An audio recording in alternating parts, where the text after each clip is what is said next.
ခုခတ်တွင်အမေရိကန်ခီးသွွားတဦးထံမှဗတ်နစ်3.3 တန်းတန်ကြီးရှိစိန်ခန္ဓာရီတစ်လုံးကိုဓာပြတိုက်မှုနှင့်ပတ်သက်၍ဗြိတိန်နိုင်ငံသား4ဦးကိုထိုင်းရဲတပ်ဖွဲ့ကဖမ်းဆီးလိုက်ကြောင်းသိရသည်အဆိုပါဖြစ်စဉ်အားနောက်မှလိုက်လာသည့်ကားတစ်စီးမှရိုက်ကူးထားသောဗီဒီယိုဖိုင်တွင်မျက်နှာဖုံးစွပ်တိုက်ခိုက်သူ2ဦးကအမျိုးသားစီးလာသည့်ဆိုင်ကယ်ကိုဝင်တိုက်ကဓာတ်ထောက်ချင်းချောက်ပြီးလူရက်သွားသည်ကိုတွေ့ရသည်ခိုးယူခံရသည့်နိုင်မှာအော်ရီမာပီကေအမျိုးအစားဖြစ်ပြီးပန်းရောင်ရွှေဖြင့်ပြုလုပ်ထားကဗတ်နစ်3.3 တန်းကျော်တန်ဖို့ရှိသည်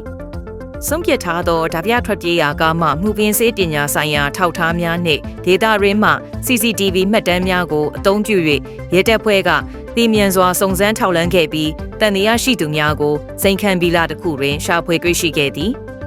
အသက်24နှစ်မှ28နှစ်ကြားရှိအမျိုးသား4ဦးကိုရဲအရာရှိများကဖမ်းဆီးခဲ့ပြီးခိုးယူခံရသည့်နိုင်ပစ္စတိုတစ်နက်2လက်နှင့်ရင်3စီးကိုတင်စီရမိခဲ့သည်အဆိုပါအမေရိကန်နိုင်ငံသားရှိနေသည့်ထိုင်းနိုင်ငံသို့အကြိမ်50ကျော်လာရောက်ခဲ့ပူးပြီးရဲတပ်ဖွဲ့၏ပြည်မြန်သည့်တုံ့ပြန်မှုအတွက်ကျေးဇူးတင်ရှိကြောင်းပြောကြားခဲ့သည်နေ့စဉ်သတင်းများအတွက်မင်္ဂလာသတင်း channel ကို follow လုပ်ထားဖို့မမေ့ပါနဲ့နော်